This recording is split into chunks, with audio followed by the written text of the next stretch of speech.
prepare for adventure. Welcome to Scotty Huggins Unsupervised, the podcast where host Scotty Huggins dives deep into captivating conversations with extraordinary individuals who dare to push the limits. Whether it's racing motorcycles or exploring the unknown, Scott's boundless curiosity takes center stage. Let the unsupervised journey begin. Hi guys, we're just here at the Condo 750 getting ready to race, and we've had Max Sullivan on the podcast to talk about all the new gun laws and gun reform that's been happening in Australia recently. So let's go. Maxie, how you going, mate? Yeah, good, Scotty. How are you? Hey, good. Welcome back. Thank you very much. It's good. I was just saying before, we've been doing this a while now, haven't we? Yeah, we've done a couple of them. Yeah. So, Bit different, bit off topic this time. so it doesn't have an engine, does it? No, it doesn't have an engine. No, that's right. And didn't even realise that, because all your Facebook and social media is all about bikes and things like that. And I didn't even realise you shot until it came up in your social media. That's right. But before we start, I do like Sean Ryan's idea. So this is the part where I give you a T-shirt and you give me a Sig Sauer P320 pistol. Yeah, where is it? Oh, okay, you can work on that for next time. Yeah, exactly right. Yeah. Oh, nice. Well, thank you very much. That's great. I like that. Yeah, mate, I've been shooting since I was 5 years old. It's something that's been a huge part of my life growing up in the country. Like, I spent 30 years in the country before I moved to the city. And I guess within light of what happened at Bondi, I brought it back into the news, and a lot of people don't know I shoot. I've always kept it quiet like a lot of people do, but when they want to change the laws and knee-jerk reaction and everything, it just sort of got me fired up and decided to say something. So now everyone knows that I shoot. Yeah. And it's something that a lot of people don't realise. There is hundreds of thousands, if not millions of shooters in Australia. Yeah, absolutely. And there's a huge community of people that partake and either hunt or sport shoot or whatever. And like you said, it's not really something that gets talked about that much. No, and it's like a lot of people, the reason I stopped talking about it is mainly because I do a lot of hunting and I also do a lot of sport shooting. I shoot a lot of different disciplines. But hunting is something that's not for everyone. And a lot of people just don't like the fact that you do it. But in Australia, as I'm sure you're aware, you go out in the country and it's something that just has to be done. Yeah, you can see it even now you look at the deer population, especially around this area, like the deer population has exploded. And we used to have do we still have a season in Australia, or is it free rein now? Mate, that's something I should have done a bit of research, because I'm not a deer hunter. No, I think that it's free rein now, but there used to be a season. Correct. And it's crazy there used to be a season because they're a pest. That's right, and that's why the government changed the laws on how you can shoot deer. Now, don't quote me on the laws because, as I say, I'm not a deer shooter, I'm not up on it, but from memory, it was something like you weren't allowed to spotlight, unless you're a commercial shooter, you weren't allowed to spotlight. Certain deer had certain seasons, etc. Yeah. And then they changed the law because it's getting out of control. It is. And that's one aspect. And then you've got the pig population, which is something that I concentrate on. Really out of control. Like, pigs are really, really out of control. Yeah. Have been forever. Yeah. And at certain times it gets worse. Yeah, for sure. And it's something that I spoke to a guy, actually he's a rider. Yeah. And we see him at Yellow Mountain and everything. Oh, yeah. And he said something which has also been backed up by other farmers that I know as well. There's so much damage caused by the pigs. Yeah, well, they're earth movers, right? They move dirt around. Like, when we ride in the bush, I see pigs because they're not quick enough to run away, or you see the rippings where it looks like the ground's been ploughed. Yeah. Like, they turn over soil like crazy. Push the fences down. Yeah. They put holes in there, and then the sheep will follow through if you've got sheep there. They will also eat anything. They're omnivores, so they'll eat meat. They'll eat because one of my mates grows mung beans. And he said even when he's trying to plant the mung beans, the next night the pigs are eating because they like the seeds. Yeah, right. And then when the crop comes up, then they like the crop. So it just destroys it. They eat wheat, etc. But they'll also eat lambs. Yeah, that's right. I actually was. This is the sort of thing people don't want to talk about, hang but on. this is what happens. I was talking about this with someone the other day. Who was it? I can't remember if it was in Australia or in the US. Anyway, I was talking to someone about this the other day, and they were like, we thought we had a real bad fox problem. We had every time we have lambs, the lambs get taken and they get eaten. Yeah. And we were like, what? Like, we got to go out and shoot these lambs, shoot these foxes, right? Because they're just decimating the lambs. Turns out it was a big feral pig that was eating the lambs. Yeah. That's crazy. Got a taste for lamb meat and was like, well, this is good. Yep. And it was eating lambs. Like, that's bad. Like, you don't realise that until you hear a story like that. Until you're confronted. Like, you hear stories, and, of course, like years ago, people didn't always have cameras. They didn't have videos. That's right. Didn't get that footage. But, again, I've been on a property and they were telling about one guy who was a couple of farms away, had heard about it, hadn't experienced it, shot a big boar, opened it up, and found 3 lambs inside it. Yeah, so right. he then decided to go for a drive up along the road to see all the other farmers to point out that what we'd heard about is true. Yeah. Here's an example of it. Yeah. I've recently seen somebody had something up on Facebook. It was they were rounding up goats in a chopper. Mm-hmm. So I think it was Western New South Wales.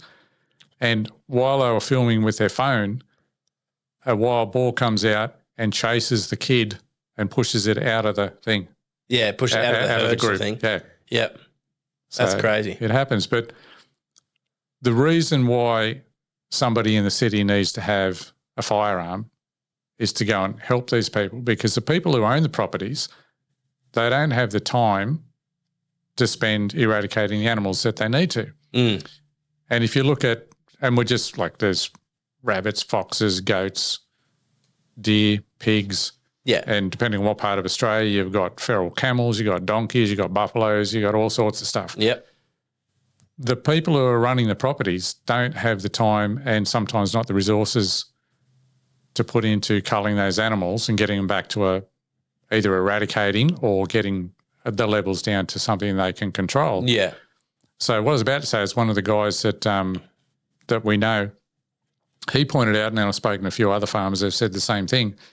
The majority, he said on his property, 70% of the pigs that get shot are shot by his mates and friends from the city who had the time and effort and want to come out and help him and do it. He said, I want to get rid of the pigs, but I don't have time. I'll finish the day's work and I want to go home and have a rest. Yeah, that's right. Yeah. And the other thing too is, like, it's in some ways it's a bit of a, whether it's a hobby or a novelty, to get out of the city and get into the bush and just sort of do some recreation, you know what I mean? Yeah. And that's what it is at the end of the day. It's I mean, while it's helping the pest population, it's also like a pastime. You know, it's a recreation for people. It's a sport. Yeah. And again, you'll find that there's so many people, like I said, I stopped sort of talking about shooting when I left the country, because when you're in the country, just about everyone's got a gun. Everyone goes shooting, whether it be hunting or sports shooting. So it's a pretty common thing to talk about at the pub. When you get to the city, it's not as accepted, and particularly hunting, people don't understand it. They don't realise why you have to do it. They think their meat just turns up on their plate with magically. You just go to Woolworths and pick up another piece. It just comes out of the Woolworths. So consequently, you started just not talk about it. Yeah. And you just talk about it to your mates at the club when you go shooting there. Yeah. But then you'll also find that there is, I don't know, I'd love to do the numbers and find out. Everyone's worried about hunters, but you'll probably find that there's way more firearms with people who are sports shooting, who just live in the city, they never ever want to kill anything. They just want to do it as a sport, as a pastime, as a hobby. And it's just like any other sport that you want to do, whether it be playing tennis, throwing a dart, riding a motorbike. You want to get good at it. You want to practice it. Yeah. You want to be, think about a dart. You're trying to hone the skill. Yeah. Yeah. Yep. It's no different. It just happens to go bang. Can it kill someone or kill an animal? Yeah, it certainly can in the wrong hands. Yeah. But so can a car or a bus or anything else. Exactly. Yeah. Yeah, a crowbar, a knife, Whatever. kitchen knife. Like Yeah. there's, Yeah, it's all kinds of things, right? I think firearms are just demonised. And there's different reasons why that is, I think. It is, but people don't. I think people are scared of things they don't understand. For sure. And Absolutely. that's the problem. So if you've Yeah, never for been sure. around a firearm, you've never seen one, or you're only watching the movies, Yeah. you then get a fear. Yeah, I agree with that. Yep. And once you've got the fear, then, they're bad. You can't have those. People shouldn't have them. Yep. Yeah, I think that's actually that's a really good point.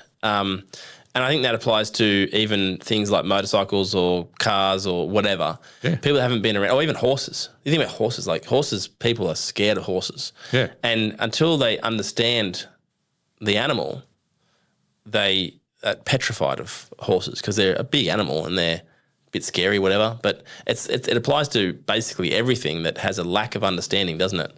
Yeah. And that's an interesting point. Yeah, that's a really good point. Yeah, so that was part of the reason why I decided to change my social media from just motorcycles to talking about firearms and trying to educate some people that, and you're not going to, there's some people, no matter what you tell them, they're not going to want to change their view, and that's fine. But it's amazing how much support I've had by doing the Reels and the YouTube. How many people have contacted me and said, that makes so much sense. I understand it. I've even had people say, I'm going to go and get a license and I don't even shoot. But now they want to. Yeah, that's right. And like you said, you're getting some big numbers. What are you, over 100,000 or some of them? Yeah, a couple of the Reels went over 100,000. Yeah. Like the one about my 22. Yeah. And again, I started reading the comments because when I put that was the first Reel I put on Facebook about a firearm. Yeah.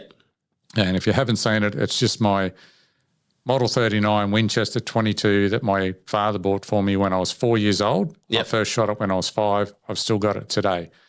Do I shoot it very often? No, I don't. Yeah. Do I want to get rid of it? No, I don't. Yeah, I want to keep it. I want to hand it on. It's a family heirloom, right? Yeah. I was expecting maybe a couple of 100 people might look at it.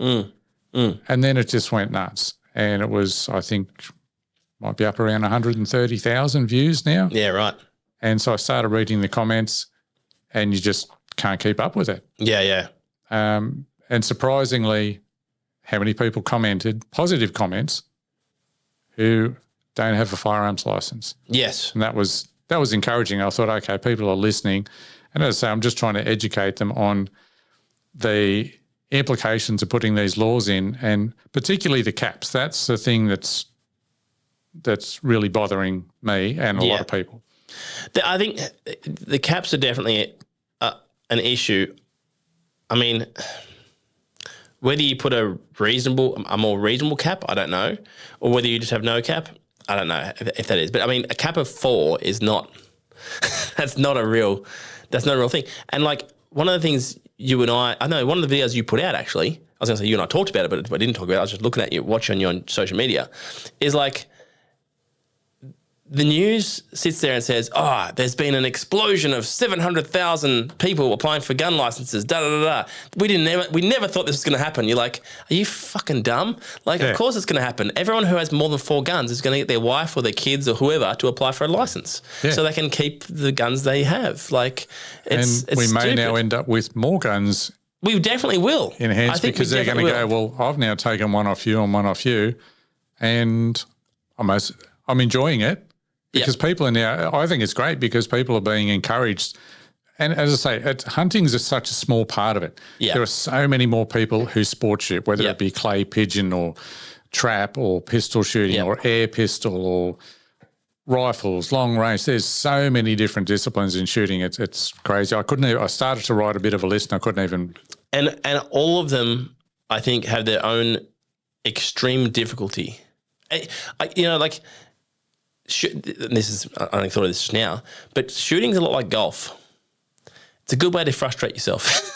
Yeah. You know what I mean? It's a good way to go out and get frustrated because with golf, it's such an exacting sport. And it's not really even a sport. I mean, it's more of what do you call it? An occupation almost, like where it's not strenuous, but it's such a science, right?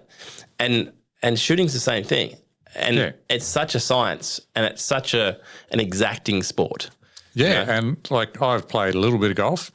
Yeah, not a regular player, but although you're playing against other people, you're really playing against yourself. Yes, you want to have that perfect swing. You want to look where the ball's got to go, how far it is, make the correct club selection, get your swing right, get your stance right and everything, and you go whack and you go, fuck that up. and that's what I think is the same fascination with people with firearms. Yeah. There's all these different disciplines, whether it's moving, as in you've got to shoot a clay pigeon, or it's stationary, you're doing targets, or you might be doing something like ISPC where you're moving with a pistol. Yep. And it's just, you're in a competition. You want to beat these other people who are in that same competition as you. But for me anyway, it's trying to beat myself. I write my score down each time I shoot. Like I competitively shoot at least twice a month, if not more. Yep.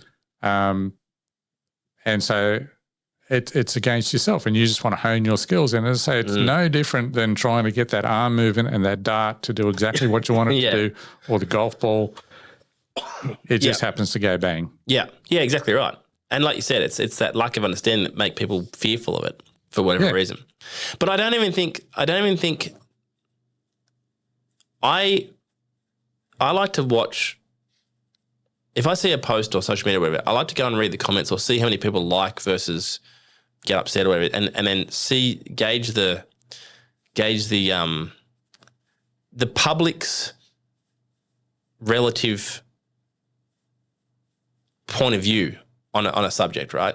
Yeah. And it's so simple and easy to see how many people, like you watch, like let's say the 7 News or whatever, one of these commercial news channels puts out a post saying, you know, growing pressure to modify gun laws or to do this or do that. And then in the comments, there's like 1,000 comments that are saying there's no pressure. No one cares. It's so ridiculous to try and take firearms off law-abiding firearms owners when a criminal did something that was, bad. Like, and it's the basic thing is, and this is Australia in general, right? One person does the wrong thing, commits a crime, and we punish everyone for it. Well, that's so ridiculous, but right? We only do that when you're able to. So one of my reels was about the Burke Street attack in Melbourne in 2017. They deliberately used a vehicle as a weapon. Yep.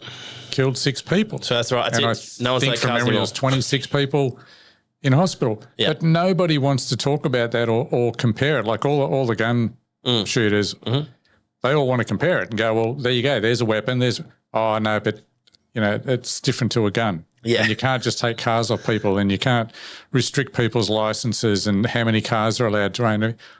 What's the difference? Yeah, there's no difference. That's the problem. That's the point. I said, I've also said it in my reels and my YouTube, I'm not against looking at and reforming the gun rules. If there's some holes in it and needs to be tightened up, that's fine in keeping bad people away from guns. I have no issue with that whatsoever. The cap is probably the one thing that really gets everybody, and even some of the changing of categories is just ridiculous. 100%. But what about even, and I think they end up taking it out, but in the original legislation, they were talking about saying, you can't use a shooting vest anymore. Anything that carries ammunition, such as a shooting vest. Yeah. So like even Olympic shooters would be illegal to have a shooting vest now, or even a fast loader, like a fast loader. They have a fast loader on the side on their vest. Yep. Like that's illegal, and you're like, what? Like, as I say, I'm pretty sure they've taken that out. They have taken that now, but because they're also talking about. This is where the belt-fed shotgun thing came into it. Enough's been said about that, but where bullets get put into a leather belt. Yeah, and even they were looking at banning those. And you go, it's fucking ridiculous. Have you ever tried to get a bullet out of one of those things? Like I have some. Yeah. It's quicker just to keep it in your pocket. Yeah. Yeah, it is. Yeah. So again, it's trying to make these laws to make it look like they're doing something, but in reality, it does nothing. No. And if you're a bad person, a criminal, and particularly, okay, some of the Bondi guys did have a firearms license, although that's a whole nother subject on why they had it. But you're not going to stop a criminal. He's not going to care whether he has a belt to put his, bullet belt to put his ammunition in, or a pocket, or a container, or whatever. Yeah. It's going to make no difference whatsoever. No, I know. And this is the other thing too. Like, it's I can't get over one of the votes they had, right? So one of these, you say these Bondi shooters, one of these Bondi shooters was on the ASIO watch list, right? Mm-hmm. And they didn't take his gun license off him. Yeah. Now, it took something like, I was reading about today, it took 6 years for him to get his gun license, right? For whatever reason, it took that long. I don't know why it took that long. But normally, if you get your gun license, it takes 3 to 6 months or whatever, right? To be cleared, happy days. It took them 6 years to get their gun license sorted out, right? And then from the application to a gun license. And then they were put on an ASIO watch list, and no one thought, maybe we shouldn't let this guy have a gun. Like, he's not a fit and proper person, as they say, right? Yeah. Now, I've had an experience where I was told I was not a fit and proper person, and it had nothing to do with my circumstances. It had to do with when I had a break-in at my property, right? And then eventually they all got sorted out, and it was all good. But like, they'll say you're not a fit and proper person for a tiny little thing like that. That's not even anything to do with you. Yeah. But yet, someone who's on an ASIO watch list as a terrorist is allowed to keep their weapons. Now, the next thing that they did when they were in Parliament in their gun reform, they voted on whether or not people that are on an ASIO watch list should be allowed to have a gun license, and they voted against it. So that means really? Yes, I know, it's crazy, right? So if you're on an ASIO watch list, you can still have a firearms license, or you can apply for a firearms license, no problem at all. And they wrote that into the legislation. What the hell is going on? How does that work? I don't know. I don't know if that's some level of corrupt thinking, let's say, because there's no way in the world that should have been voted down. No, and that's what I'm saying. Like, most people who are upset about the gun laws are really more concerned with the cap's the main thing they're concerned with, because, like, let's face it, if you're a fit and proper person and they're going to give you a gun license and you're responsible enough to have one firearm, what does it matter if you have a collection? Yeah. And you want 5, 6, 10, 12, 15. What does it matter? Yeah, exactly. Makes no difference whatsoever. Yeah. You can't use 15 rifles at once. Yeah, that's right. You and I were talking about this earlier, and I was watching a Sky News, Fox News, anyway, one of them this morning, and one of these friggin' clown presenters was on there, and he was talking about how many people, in Orange have firearms, and how many people in Cowra have firearms, and Parks and things like this, and it was like 1 million firearms in total in the whole of New South Wales, but they pointed out that there was like a handful of people in the Orange area and Park area that had like over 250 guns. And I was like, well, yeah, they're collectors. But you brought up an interesting point, is that they're probably dealers. They could be, because I don't think I don't think there's any separation between who has the license, whether it's the business as in you're a dealer license. And again, a dealer license doesn't necessarily mean you have a shop front. Or it could also be an armourer from a club. Yeah, so you're in a business that repairs rifles or firearms in general. Yeah, like so, and there'd easily be a handful of businesses in that area that have the same thing. And they said the same thing about not inner city Sydney, but the Sydney area and all the way up to the Northern Beaches. There was like 8 or 10 people in total out of 8 million people that had over 100 guns, and it's like, well, those people could be gun shops, like physical gun shops or armourers or repair places, things like that. And there's, like you said, there's no delineation between an individual that has a collection and someone who has a certain amount of registered guns. That's it. They won't call it a collection, will they? Because that doesn't grab the headlines. Yeah. we have to call it an arsenal. Yeah. Yeah. Yeah. So do you have an arsenal of motorcycles downstairs? That's right. Yeah, exactly right. And then even they were talking about they're calling it an assault rifle. Yeah. That's like it's a bolt action rifle. Like it's not an assault rifle. No, it's a hunting rifle. It's a hunting long arm rifle, right? But it's this narrative of I mean, even this is something else they were saying on the news when that first came out. There's mounting pressure to reform gun laws, but it's okay if one news station says that. When every single news station says the exact same narrative, they're trying to push something into people's psyche to make them believe that there's outside pressure of reforming gun laws. And like I said before, when I read comments on social media posts, you can sort of get a gauge of what where people's stance is on a subject. And people's stance on this subject and many others is far different to what the news programs say. You know what I mean? What the mainstream media programs say, people's stance on these things are very, very different. Yeah. Now there may be a number of people that believe, like you said, like with a lack of understanding or whatever it is, that believe that gun laws should be reformed because someone was a criminal. But I don't think it's the majority. No, but then unfortunately, I think the people who believe new gun laws should come in and change the caps and blah, blah, blah, they're also the people who think that's going to lower crime. Yeah, which is ridiculous, right? It's so ridiculous. It's such a ridiculous thought. I mean, you've got to admit, yep, sure, some crime is committed with registered firearms. You can't say it's not. But look at it was only just in the news this week. One old mate got caught with 5 firearms in his car. He doesn't have a license and none of them are registered. Yep. So occasionally you'll see what I think is probably a more honest TV reporting with mainstream media where they do say that person, because there was also, I think it might have been the late Kajelligo shooting where the guy. Was this recent? Yeah, recent. Oh, really? I think he's still on the run. Oh, really? Yeah. But again, I'm pretty sure that I saw one news thing where they did say unlicensed, unregistered firearm. So again, putting all of these things in here and doing the buyback and taking the guns, the thing I keep trying to grab, I want to grab people and shake them and just go, it's not going to change the criminals. It's not going to change the terrorists. The Bondi terrorists had IEDs in the car. Yeah, exactly right. Yeah. Yeah. So if you really want to harm people, a firearm, it's an easy way to do it, but you can use a car like Burke Street. Yep. Everyone stopped talking about the Bondi stabber. How many kitchen knives have you got? That's right. Yeah, that's right. Yeah. Was that in Bondi? Was that in the shopping centre? Was that shopping centre? That was in the shopping centre in Bondi. In Bondi, was it? Yeah, right.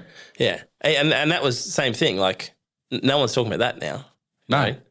And what was done about knives? Nothing.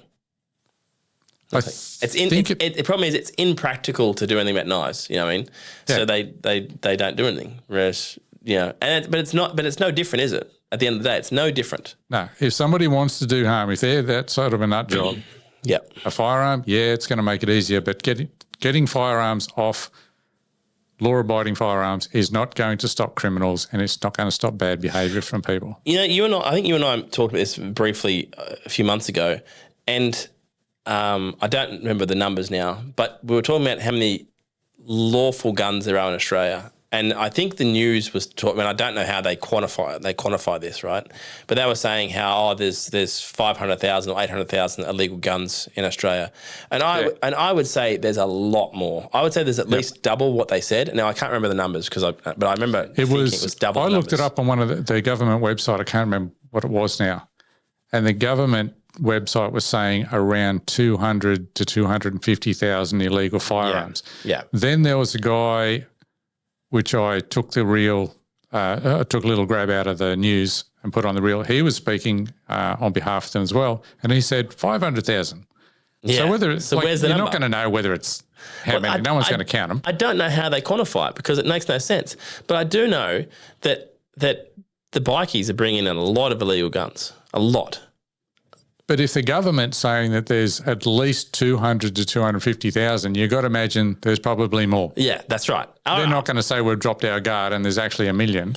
I reckon there's at least double the amount. At least double the amount. There's at least 500,000 illegal guns. And when I say illegal guns, I mean like high-powered guns or handguns. You know what I mean? Like either high-powered automatic rifles or handguns. We're not talking about an over and under shotgun.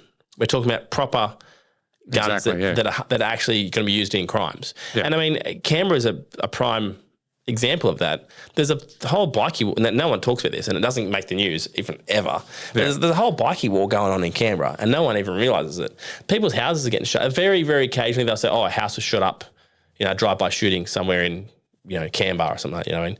But there's a whole bikie war going on in Canberra, right, where bikies are shooting houses up and trying to kill each other. And it's like, but this underworld of criminal activity somehow miraculously never makes the news. Yeah. You know what I mean? They don't want to make a city feel unsafe, if that makes sense. And it's no different to like Melbourne in the old days, or maybe even still Melbourne now. You don't know. You don't get the history and what happened until after the fact. So like when all the Australian mafia stuff like that, what's his name? Carl.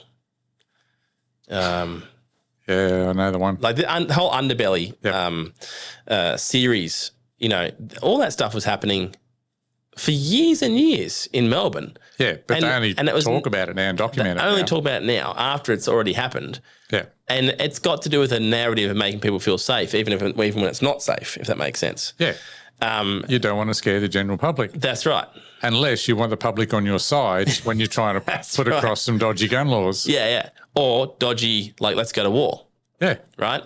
Like dodgy excuses to let's go to war. Like weapons of mass destruction in Iraq or something like that, you know what I mean? Yep. Which turned out to be not true, you know what I mean? And then obviously the current things that are happening now as well around Iran, where I think that the public are wise to weapons of mass destruction again, which is the same excuse they're using once again.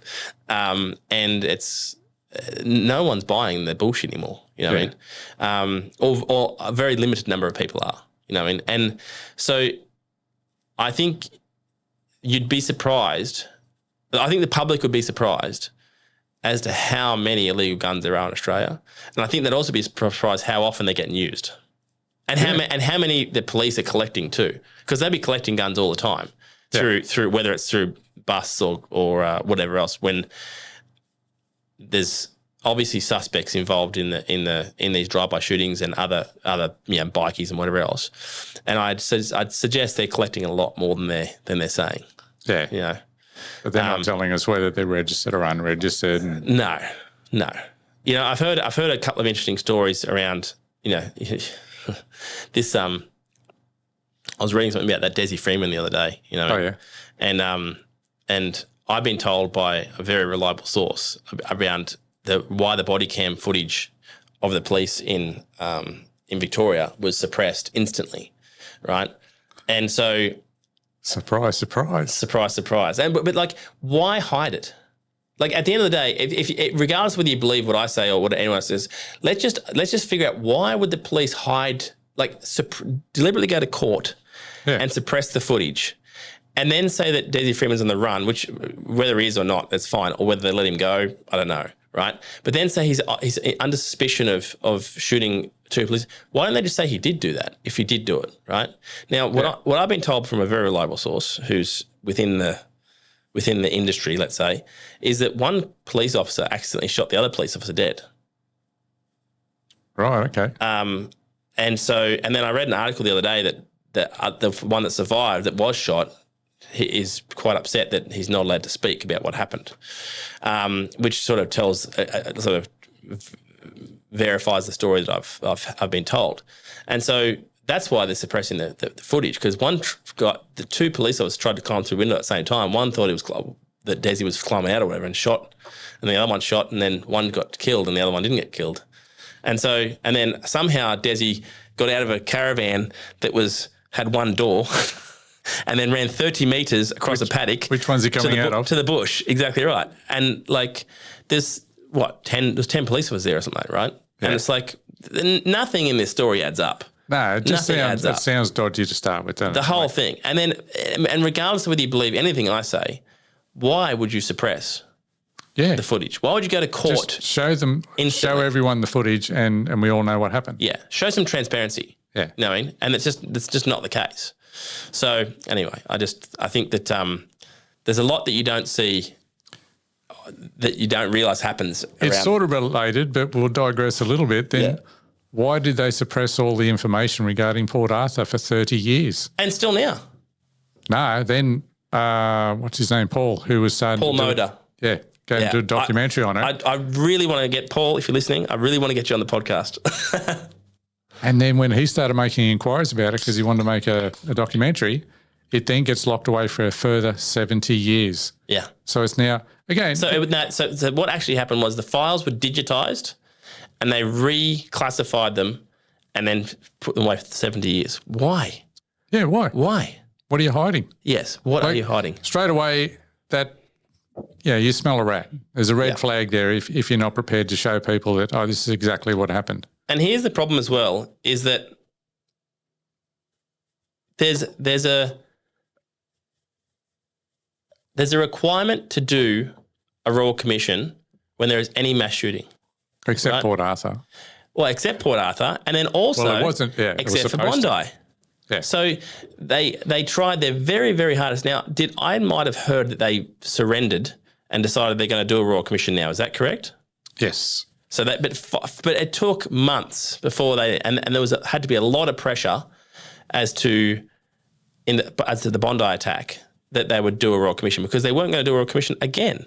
I like to think my Facebook reel had something to do with that. No, it probably did, because just joking.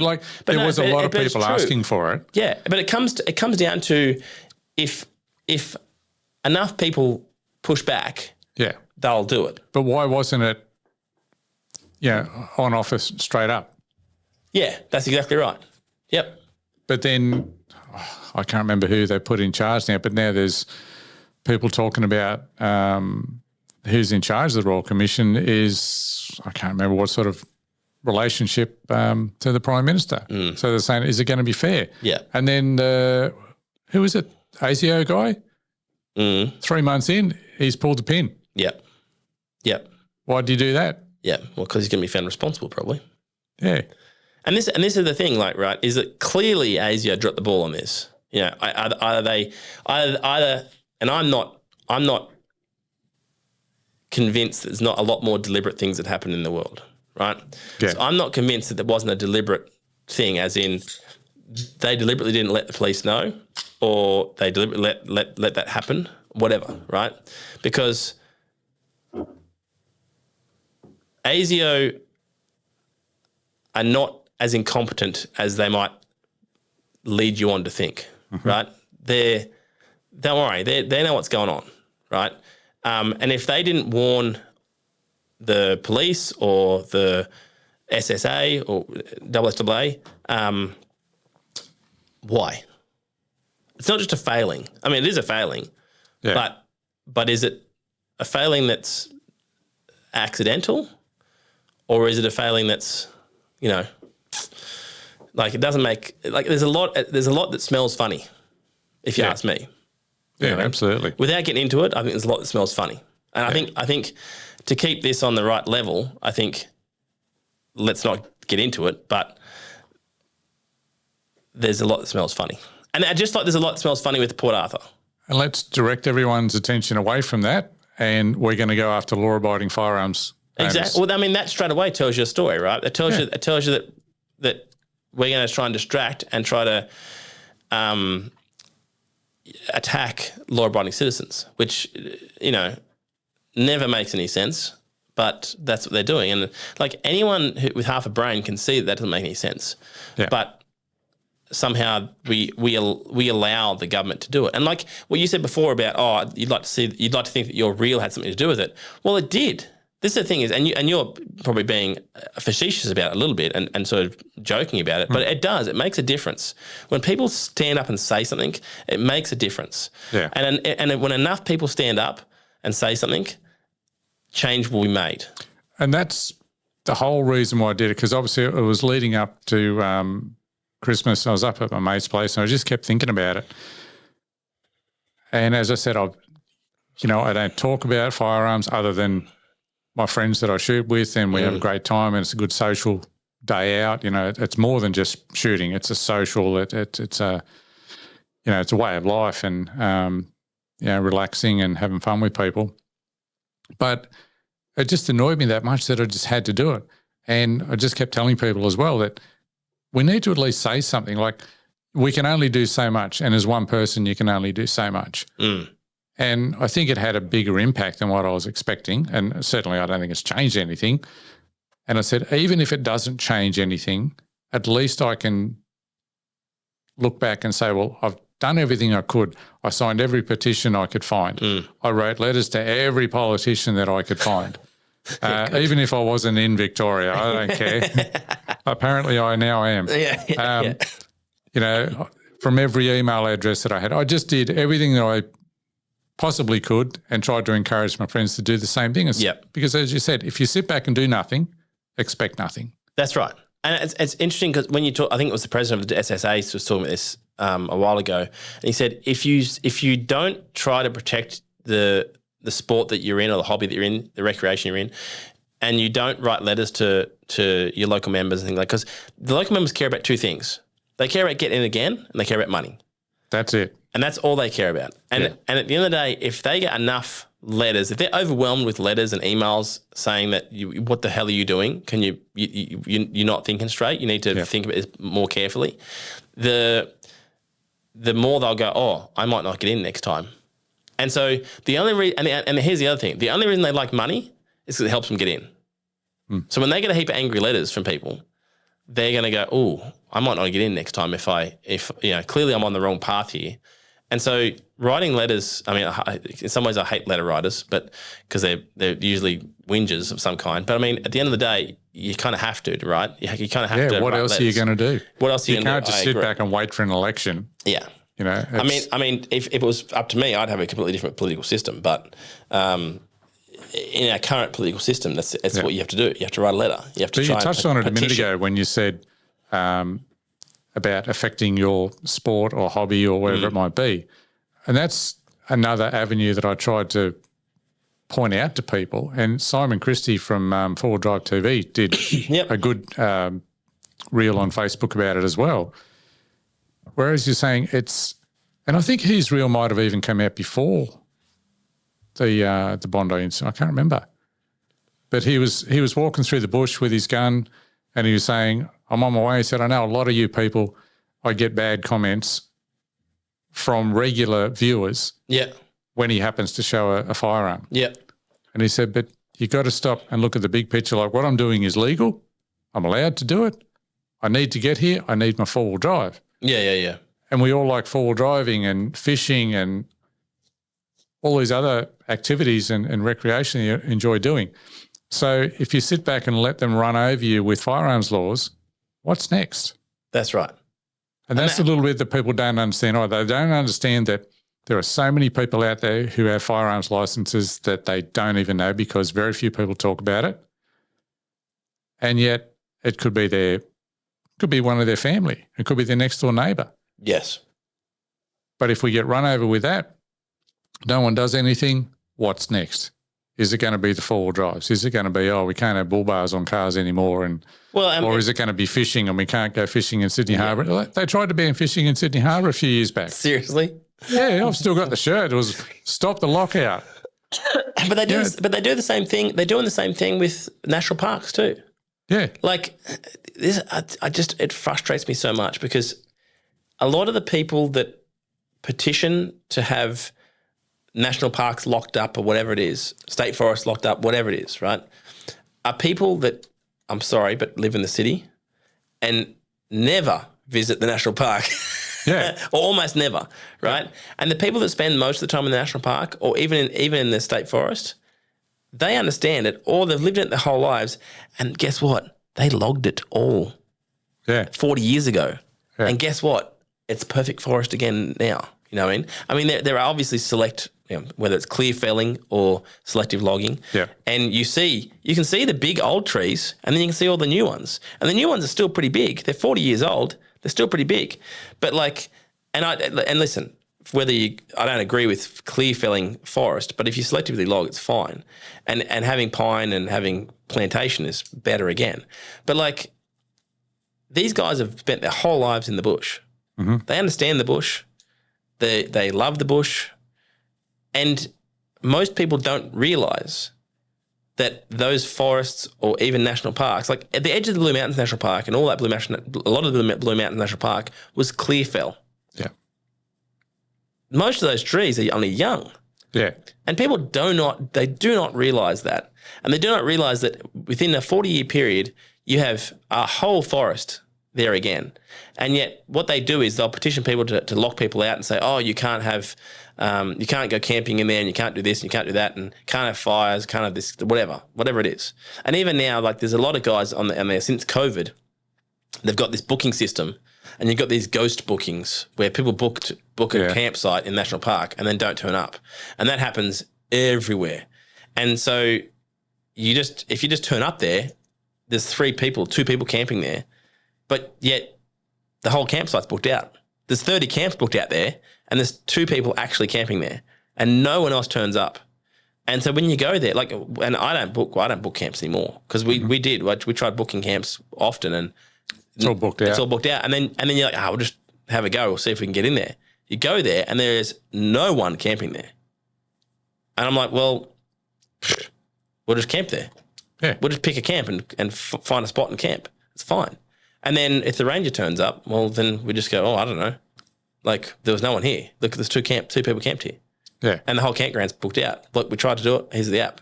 And I don't know what else to do about it because you can't go into National Park anymore and camp or do anything. It's like it's getting so restrictive now. And it's not just national parks. It's like you said, it's fishing or it's everything. It's whether it's bull bars or there's another petition up at the moment where they want to stop vehicles having four-wheel drives having bull bars, etc. And that'd be okay if you live in Switzerland. It's not so okay if you live in Australia when there's kangaroos, wombats, foxes, whatever else you're going to hit. Deer, and now the problem is deer. Yeah. Like I nearly hit a deer the other day. My God, it was close. Like this deer jumped over the center wall of the highway. I was doing 100 km an hour, and it leaped over in front of the car, and I was this close to hitting it in the car, and I was like, oh my God, like that would have done some damage. It was a female, but it was a big female, and I was like, that would have smashed the car completely, right? And I didn't have a bull bar on that vehicle, but like in Australia, you need bull bars. Yeah. And unfortunately, I think there's a level of population in the cities that outweighs the population of the country. And people in the city are trying to tell the people in the country what to do. And that's realistically what it is, right? Is that they believe they know better, but they don't live in the city. Like I'm not going to tell someone in the city that they shouldn't have an apartment or whatever it is. They should have a house. Like I don't understand properly how the city works, like how a big city works. They don't have cars. Like some people don't have a car license or don't have a car. Like I'm not going to tell them they should have a car or should have a car license. Like they live in the city, they catch a train or they catch the tram or whatever it is, catch a bus, and they function quite well in the city, in the space they live. And if they want to go anywhere, they get in a plane and they fly to Bali or whatever it is, or wherever they want to go. And so that style of life suits them, but it's a very different style of life to someone who lives in the country. Someone who lives in the country needs a four-wheel drive. They need a bull bar. And not only that, they need firearms. Yeah. So I think there's a big problem with people, a certain number of people in the city, or vice versa in the country, whether that's people saying they should have cars or whatever. There's a fight between the two different lifestyles. And really, I think that one definitely doesn't understand the other. Yeah.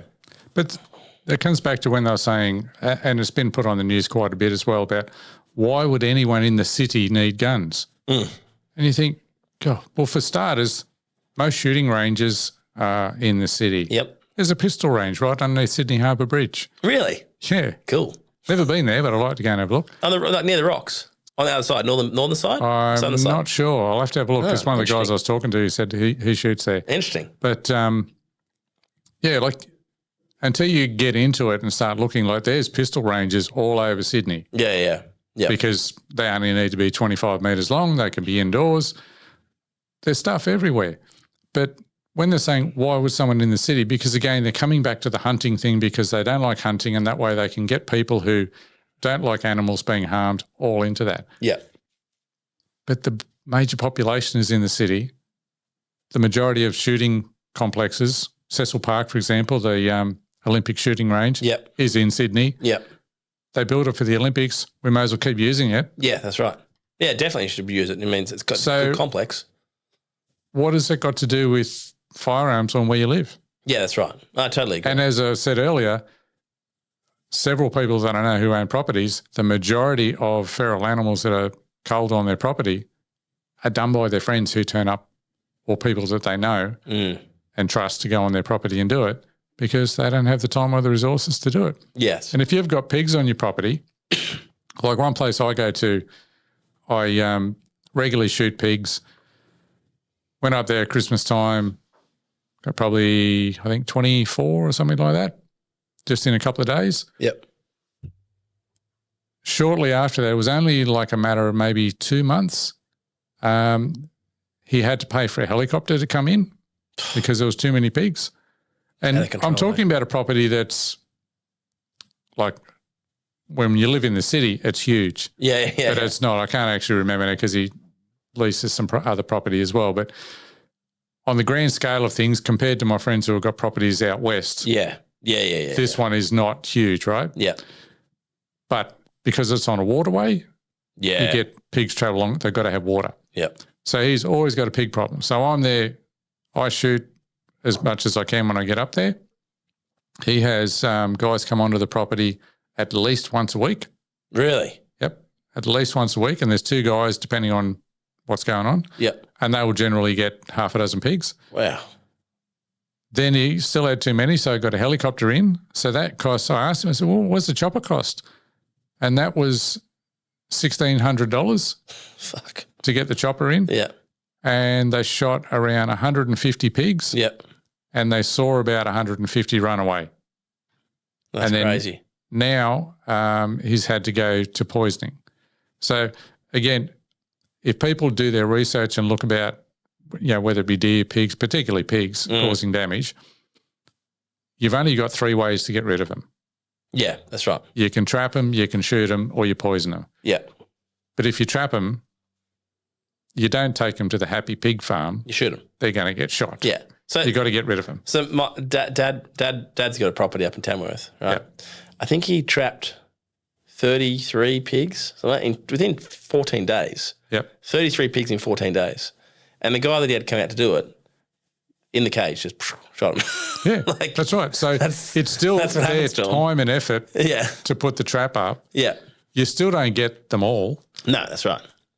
And the only other option is to poison, which that's their last resort, because obviously, mate, if I was a pig, I'd rather get shot than eat poison and die. Yeah.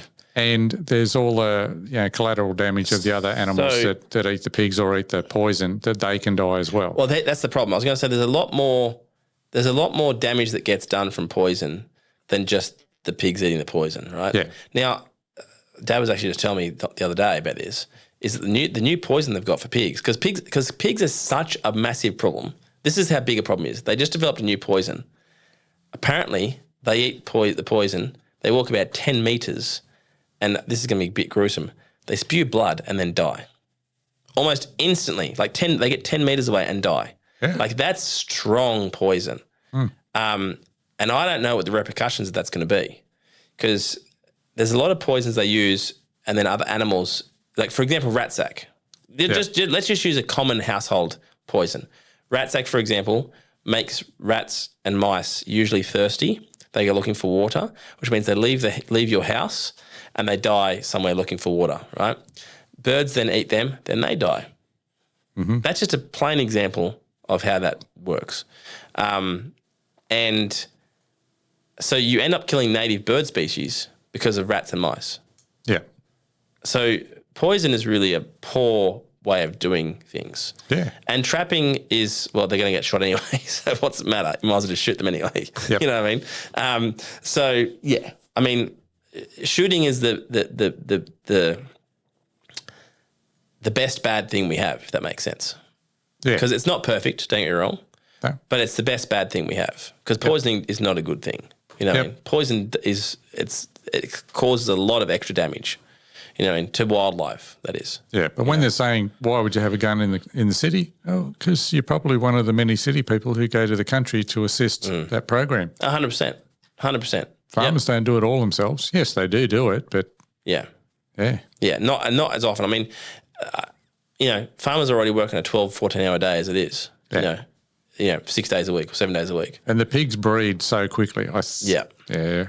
I didn't look up the statistics on it, but I think within 3 or 6 months they can breed, and they drop several litters, in a year. Really? So I think my matey went to a Pasture Protection Board meeting or something one day, and they were saying about if you don't control 80% of the pigs on your property, they will increase. Really? Yeah. Wow. Because you think each litter is going to be, they don't have as much as a domestic pig, but a wild pig will still have around 6. Yep. So and that's several times a year.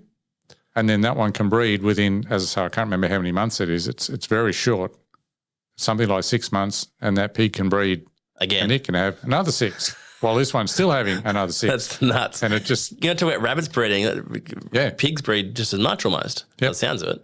Do you know what's interesting as well is I've noticed a lot in the last couple of years is that, I mean, for a long time, calicivirus worked really well for if people that don't know, calicivirus was a virus that was introduced by the government into the rabbit species to try to cull the rabbit species. So there's been a lot of effort in Australia to limit feral animals. yeah. So calicivirus used to be used to work really well. So in the summertime, you'd see a lot of rabbits, and then in the wintertime, they'd all get calicivirus and they'd just die off, die in the burrows or whatever happened, right? But now it seems that calicivirus, it seems to me, I don't know, I haven't looked this up, but just from observation, it seems to me that calicivirus is starting to become, rabbits are starting to become immune to it, yeah. to calicivirus. Because we would have What happened to hundreds. myxomatosis? Yeah, that's right. That was the first one they introduced. Right. Yeah. But it didn't last very long, though, I don't think. So, it didn't last very long, as in they became immune faster than they realised. But the calicivirus seemed to last at least a while, 10 years plus. But I'm noticing that we would easily have 100 rabbits on a 5-acre piece of, the house block area. We would have 100 rabbits easily, and we even get so where I live, we get a shooter in to shoot him with an air gun because it can't have too much noise. Yeah. So he shoots him with the air gun, like one with a gas powered one. Yep. And he comes in and shoots 20, 30 a night. And then he'll come back the next week, shoot another 20, 30, and he goes, the numbers aren't any different by the looks of it. You know what I mean? Yeah. And even my dumb golden retriever gets a rabbit every now and then. And he's comes in all proud, look at that, look what I got. You know what I mean? But that's how many there are, is that he's dumb and slow. And he is. He's not a hunting dog by any means. I mean, he is. If you shoot something and then say, go get it, he'll get it. But he's not a hunter. He's not cunning. He's just a dope. And he'll get rabbits. He's there's so many of them, right? And that's on one property. You imagine every property around this area. You know what I mean? Yeah. I mean, you can easily go. I know the guy that culls rabbits at one of the defence places here. What's it called?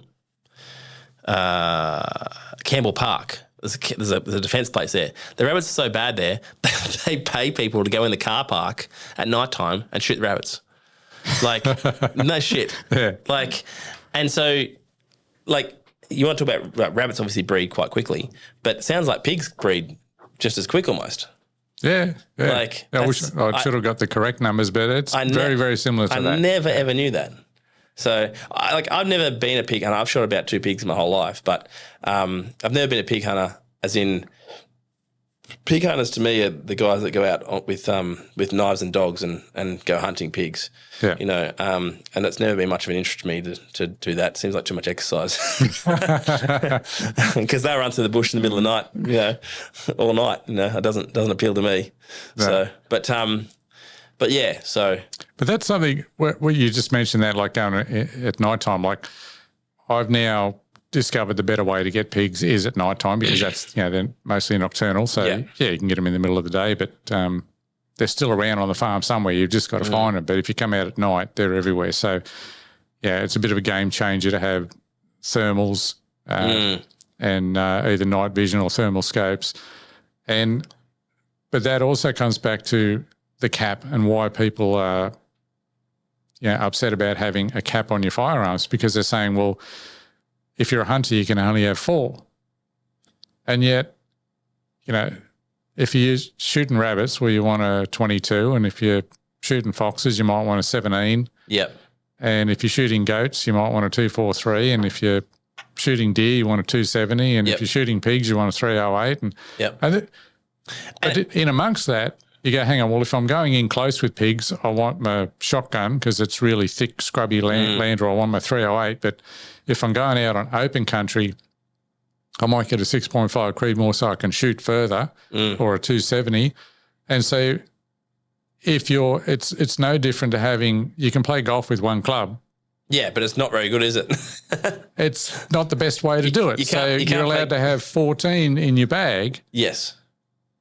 And you can actually have more if you want, but you've got to swap them over. Yes, exactly right. And it's the same with this. If you're going to be serious about what you do, and this is just hunting, the same thing applies to target shooting as well. Yeah, for sure. That if you're going in rainy conditions, well, I want to use my rifle that's got a stainless barrel and a composite stock. I don't want to take a blued barrel and a nice stock. Walnut stock. Yeah. And then at night time, then I want to use night vision, so I use that optic setup on that one. But that's exactly what I was going to say, is that, like, people don't realize. I mean, this is the whole thing, is that SSAA, from what I understand, is there was no consultation with SSAA before these laws were put in place. I don't believe so. And there was no consultation even during the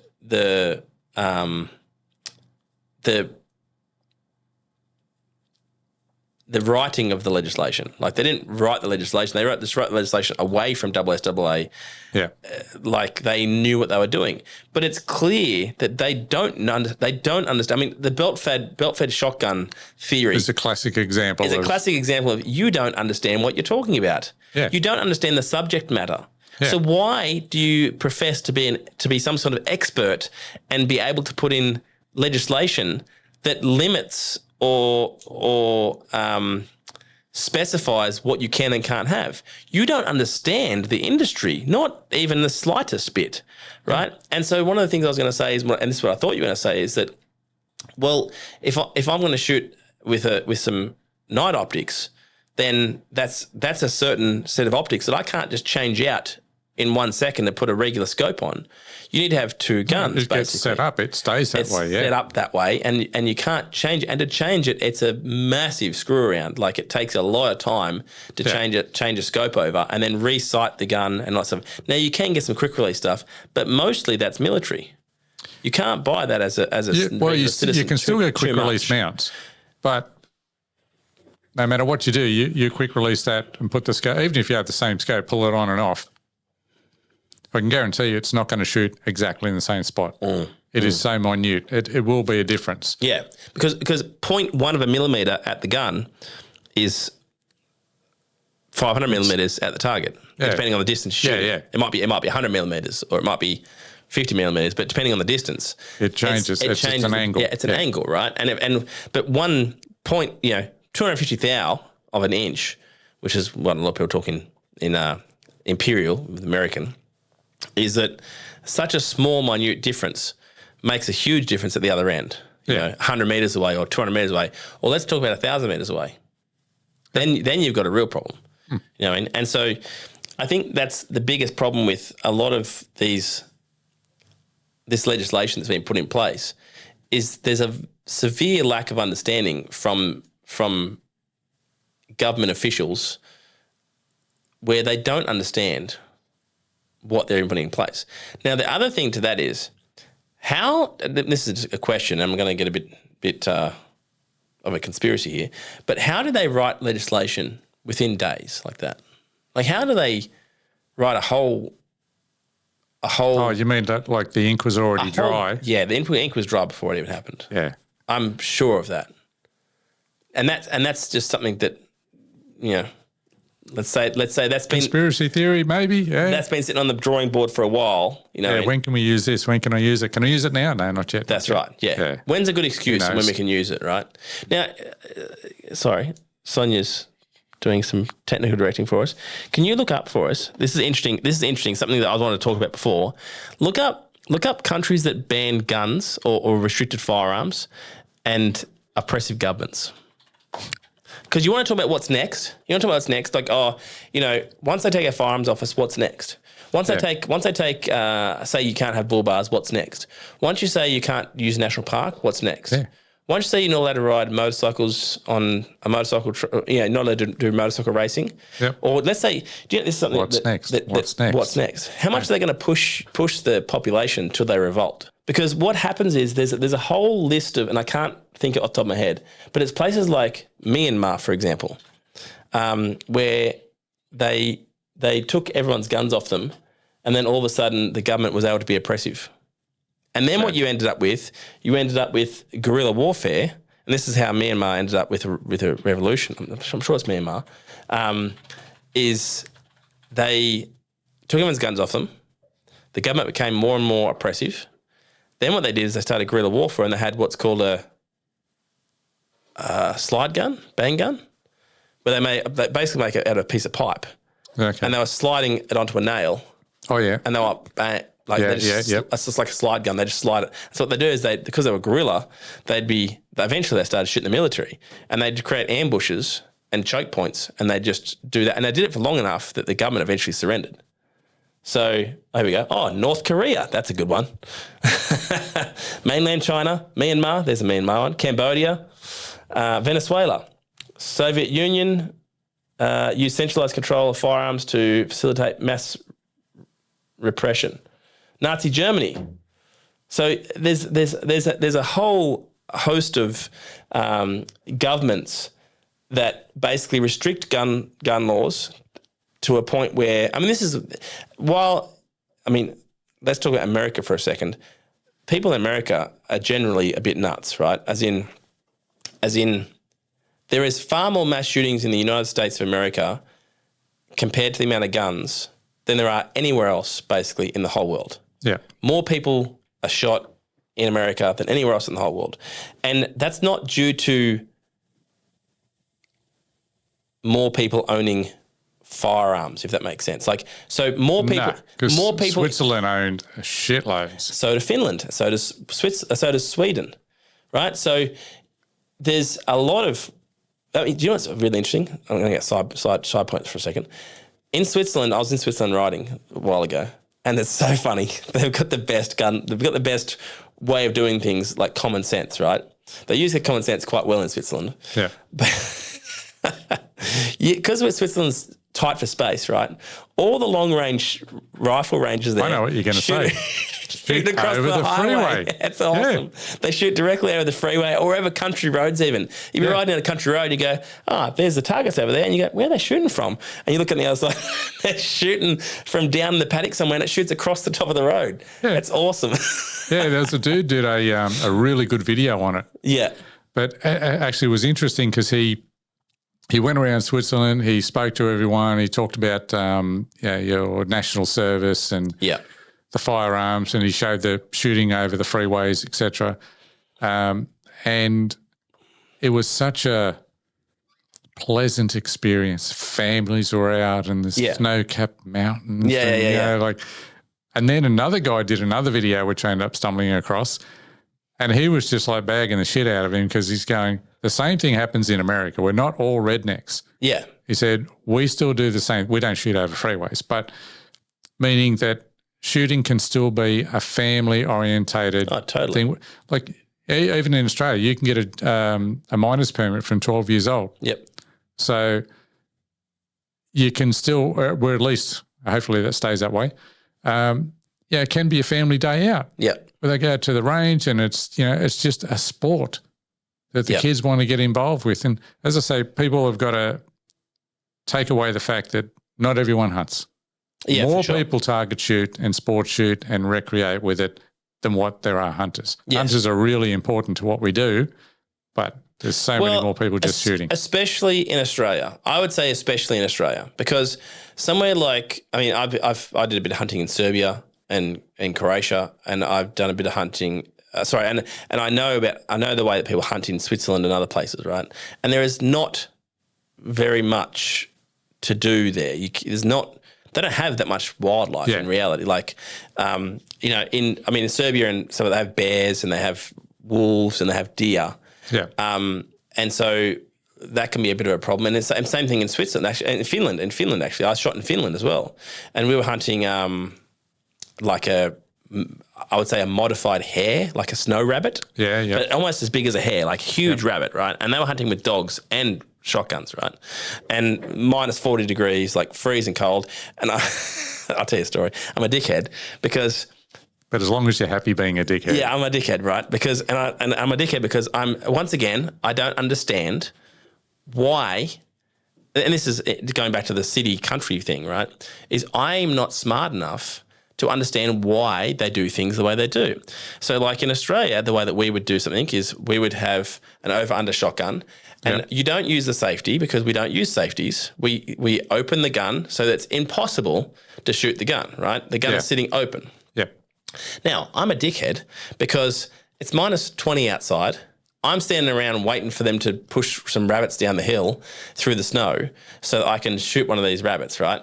And so they go, keep the gun closed and they put the safety on. I'm like, I've shot a lot. I've shot since I was 10 years old or 9 years old or something like that. That seems like the wrong thing to do. I'm going to leave this gun sitting open. Now it's minus 20. What do you reckon the metal does? Yeah. I can't close it. I can't close this gun, right? So I'm like, oh, shit, it's frozen open, right? So this gun's frozen open. I'm like, ugh, and eventually I get to go click, close it because I can hear the dog barking up the hill. And I eventually get it closed, click to close. I'm like, safety on. All right, now I understand. I understand why. I'll follow your rules now.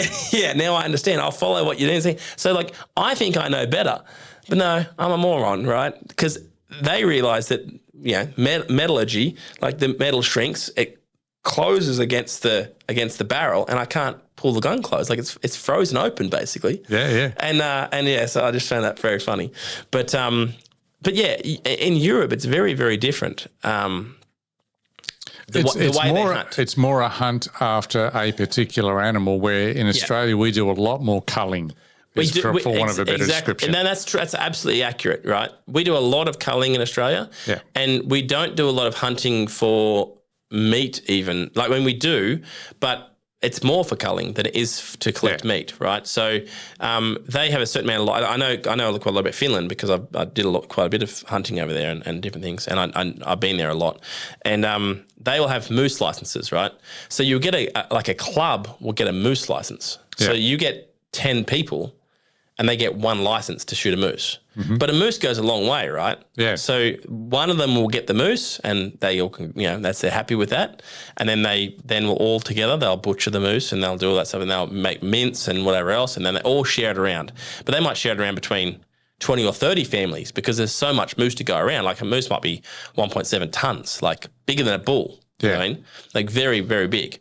And so in that respect, that's a really family-orientated event as well. You know what I mean?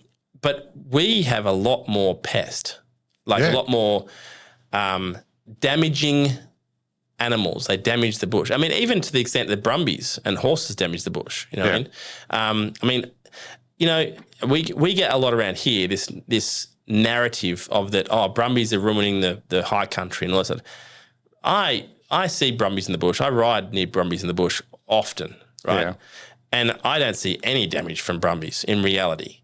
Not compared to what we talked about before, pigs. Yeah. Pigs cause a heap of damage, and they cause erosion and all kinds of issues, you know what I mean? And to some extent deer, but not really much. Like you see, like where the deer rub the bark of the tree and they basically ring bark the tree. Yeah. That causes damage, you know. But I mean, I don't see hardly any damage from brumbies. No, deers are just going to jump straight over a fence, where a pig will just push straight through. Push through a fence, and even to some extent, kangaroos will just jump into a fence. Like, you know, I thought about this the other day a little bit, and I was like, kangaroos are probably moving at such a fast pace that they don't see the wires quick enough. And so they'll either run straight into the fence or they'll see at the last minute, jump, clip their legs.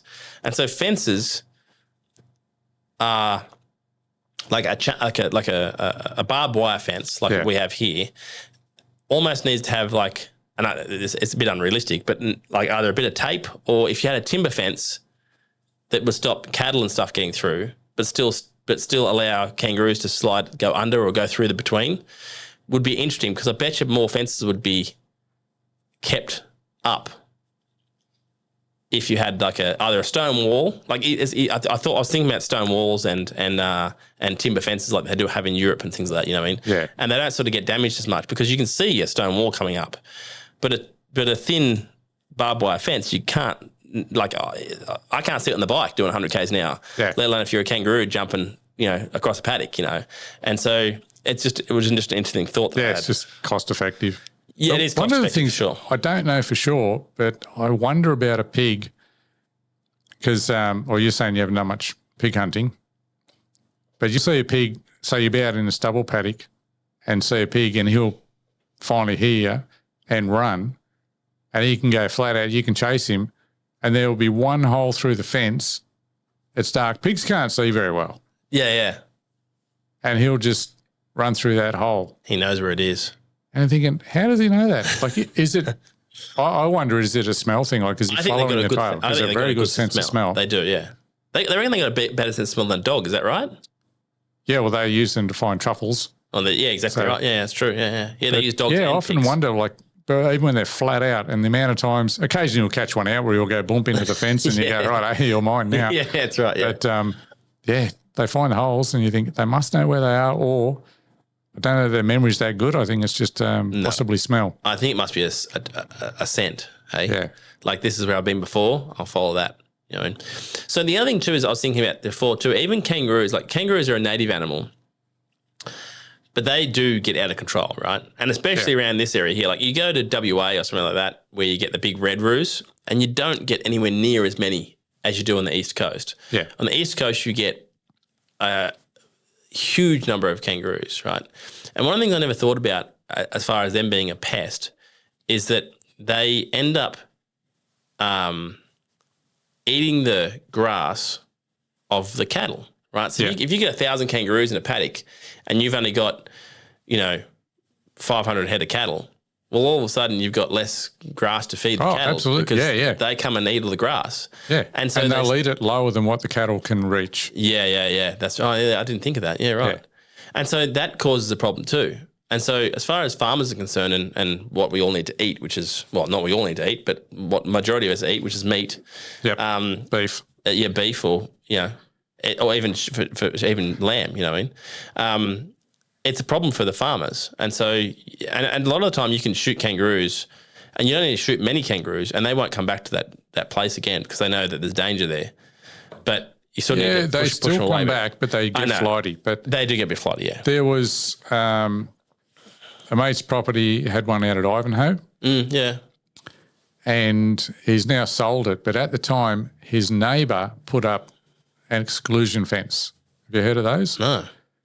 So the exclusion fence is not bigger than your normal barbed wire fence. Like your normal barbed wire fence is what, I don't know, 4.5 foot high, something like that. Yeah, something like yeah. Might be 5 foot high. But these things are like 10 foot high and the netting will come down and have a skirt. Yeah. So you have the skirt on the outside. Like a dog fence. Yep. Runs down so that way they can't come up and push underneath it because you'd have to start pushing from way back here and they can't work that out. Yeah.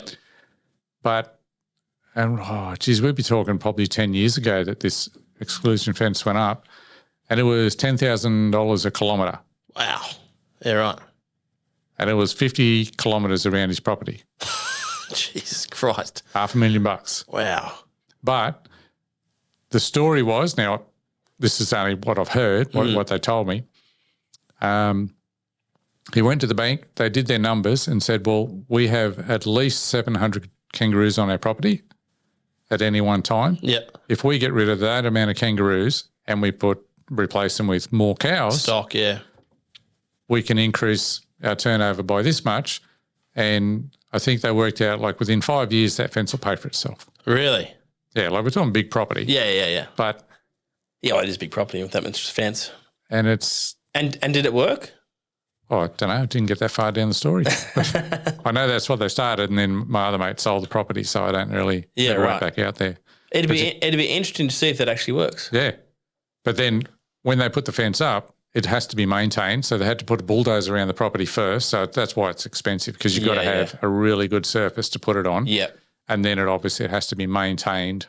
Otherwise, you're just letting more animals in. And then, of course, you've got to get rid of whatever you've just fenced in. That are in there, yeah. And then once you get rid of that, though, you should be right. You know what I mean?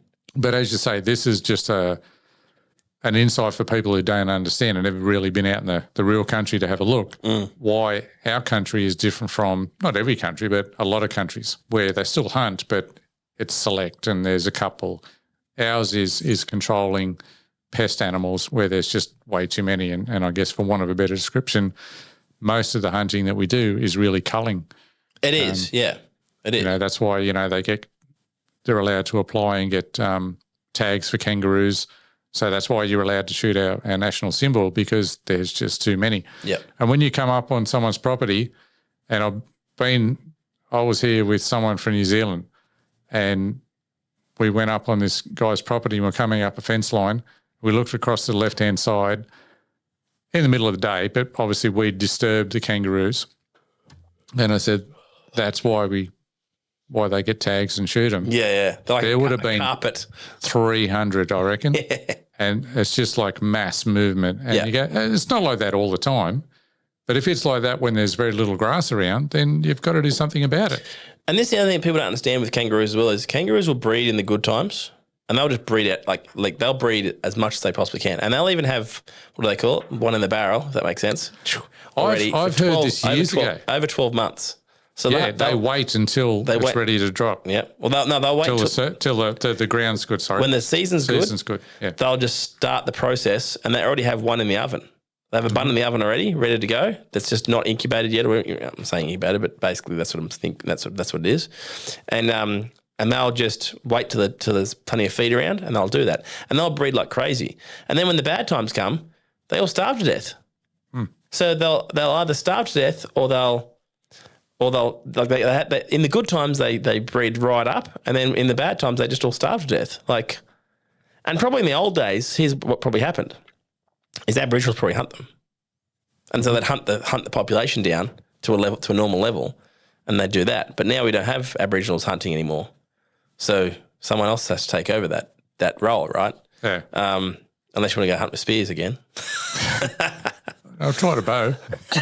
I was thinking this the other day, not the other day, a while ago, but Australia would have to be one of the best countries to survive in if it was apocalypse.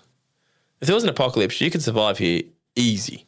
I'd choose the East Coast personally. The East Coast, yeah, not in the middle of the desert. But I mean, you could get rabbits, pigs, deer, kangaroos, whatever you need, and you never have to buy meat ever again. Oh, buy meat. You never have to. You could survive very easily. Yeah.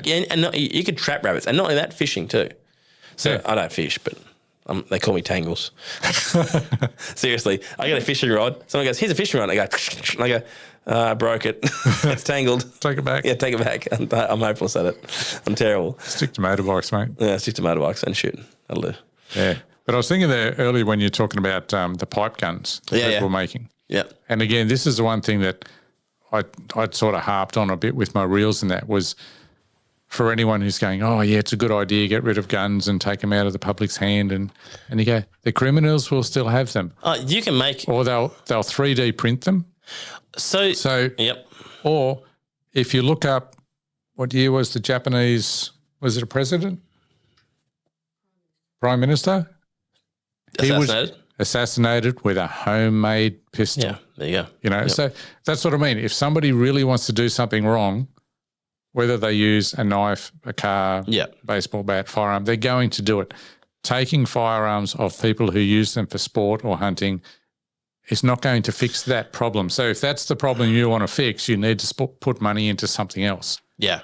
Not this. So this is the other crazy thing that I was reading about today, they put into legislation, is that, and I can't remember the term they used, but basically what they were saying was it's going to flag on your search on the internet. If you search anything about basically getting a manual for your gun, for looking up any 3D printed parts, or regardless of whether they're legal or not legal, they're going to come and take your gun license off you. And it's and it was so vague that it was basically that if you looked up the manual for your particular rifle and how to maintain your rifle, they're going to come to your house and take your guns. And you're like, what? Seriously? There's a lot of people like myself who research. You reload. Yeah, and they said that same thing. They said if you research reloading, they're gonna come to your house and knock on the door. Right. Like, so let's take away that safety factor of I've got some new powder. I wonder what. Yeah, what mixture do I need to make or whatever it is. Yeah, I know. I agree. It's just nuts. It is nuts. It really is nuts. And these are the sorts of things that are in the legislation that people don't realise that is ultra restrictive and is going to be used to take people's guns off them for no reason at all. It's not going to stop the problem. If you are a real criminal who wants to look up stuff like that, you won't use the normal web. But no, but even if you do use the normal web, it doesn't matter. You'll use the dark web. No, but hang on. It doesn't matter because if you don't own a gun license, that doesn't come under the same thing, right? Because you don't own a gun, they can't take your guns off you. Thank God they can't take my license off me if I don't have one. That's right. Yeah. You know what I mean? So it's like, what? What do you? I don't understand it. The criminals don't play by the same rules. No shit. Yeah, no shit. Yeah. It's like... But what I was going to say about 3D printed guns, so something that it is from early on reports that I've seen, it's on news and YouTube, et cetera, is a lot of them are some sort of plastic or something and a high risk of them failing, blowing up in your hands. Yeah. But then I was just watching some YouTube stuff recently where they're at... SHOT Show 26 in the States, and of course everyone can get a suppressor over there. Yes. What are they making the new suppressors out of now? Titanium. Oh, really? Nice and light. Yep. How do they make them? 3D print them? 3D print them. So if you can 3D print titanium into a suppressor, you either can or it won't be long before you can 3D print a whole gun. I can imagine that's where we're going with it for sure. So again, if crooks are going to 3D print stuff, these gun laws they're putting through are not going to do anything. No, I totally agree. It's just going to annoy people who want to go shooting and have fun. I understood the way that they rifled, and we're getting a bit technical here, but I understood the way they rifled a gun was they took a blank barrel basically and they somehow pushed a die down the barrel and pull a die through it. There's different ways of doing it. Yeah, okay. So some are cut and some are button dyed.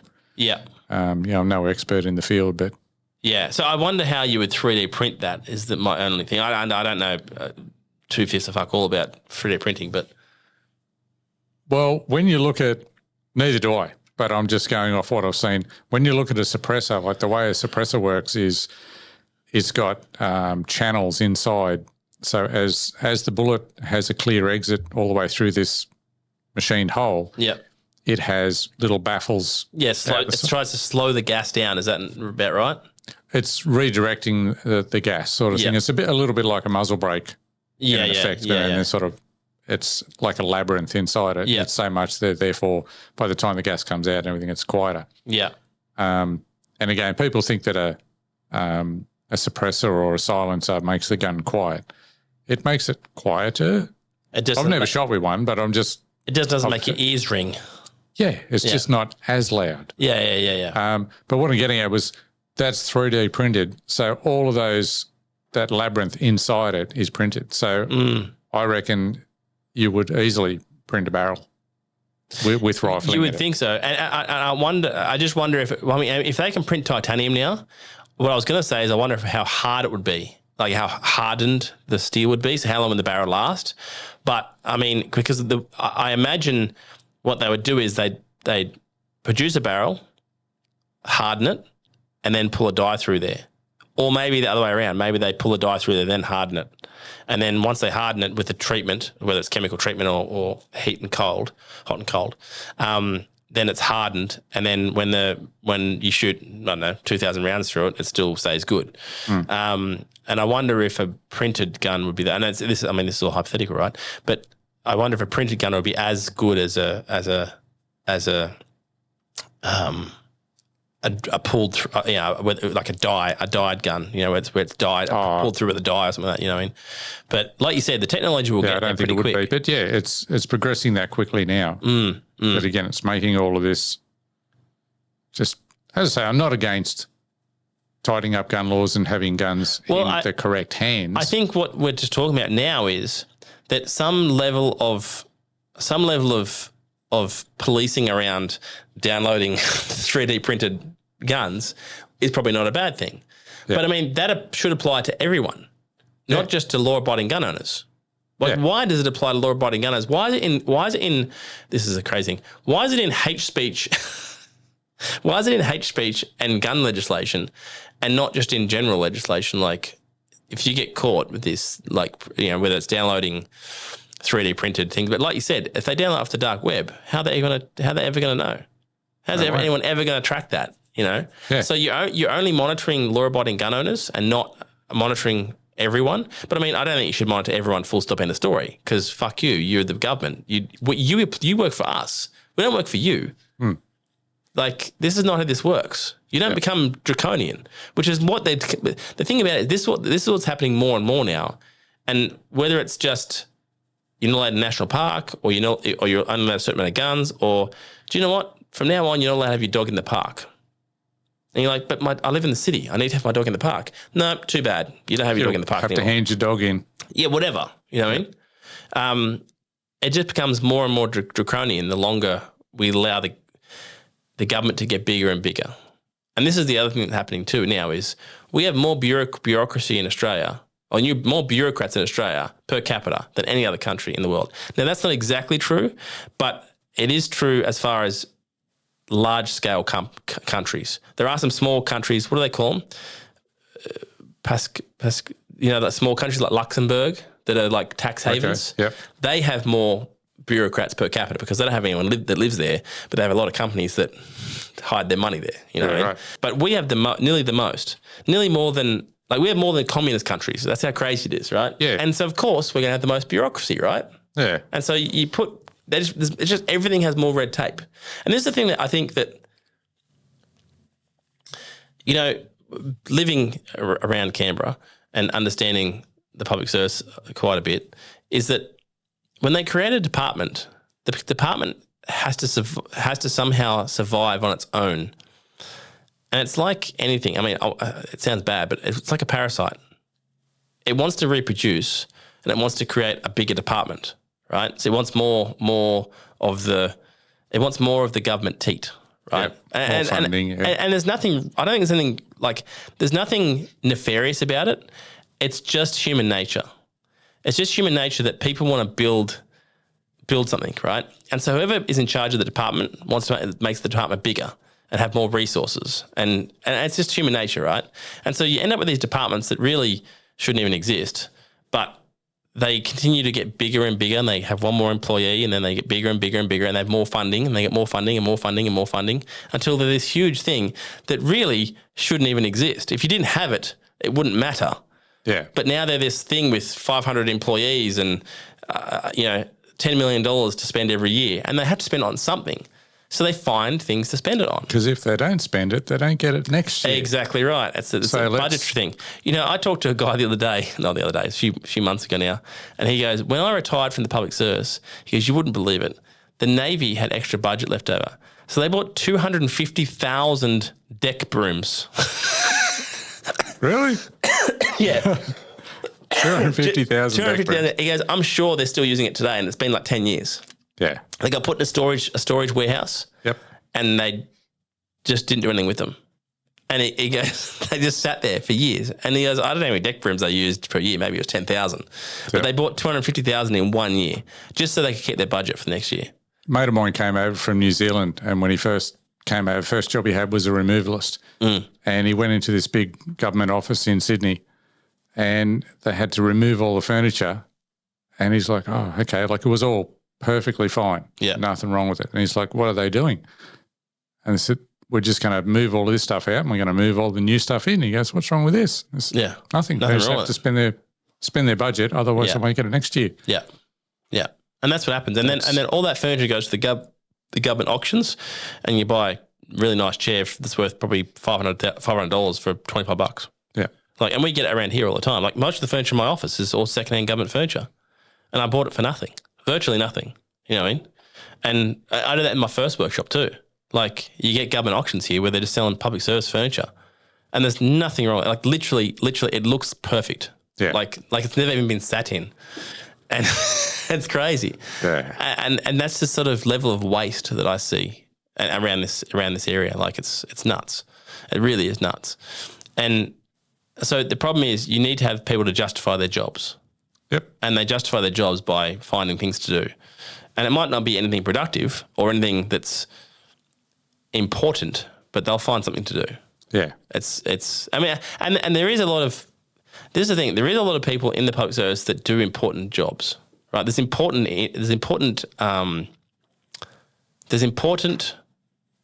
departments in the public service that should exist. Yeah. But I reckon about 50% of them shouldn't. And I mean that genuinely, 50% at least 50% shouldn't exist. Let's say 50% shouldn't even exist, and then 30% of the people that are employed in the important jobs, in the important industry, like important departments, should cull about 30% of their employees. Like, they should cull their employees, like, because they don't need that many. Yeah, just make them work for their dollar. Well, I mean, I'm going to get down on another sidetrack here, but like, why employ public servants to do a job that is not necessary? Why not subsidise industry?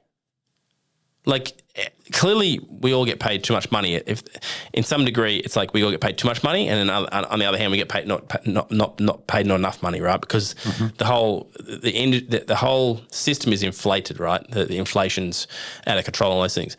But like, if you go to somewhere like China, people get paid low wages, but things are cheap, right? So wages compared to general living cost is not too bad, right? So having that in mind, we all get paid too much money here, right, in Australia.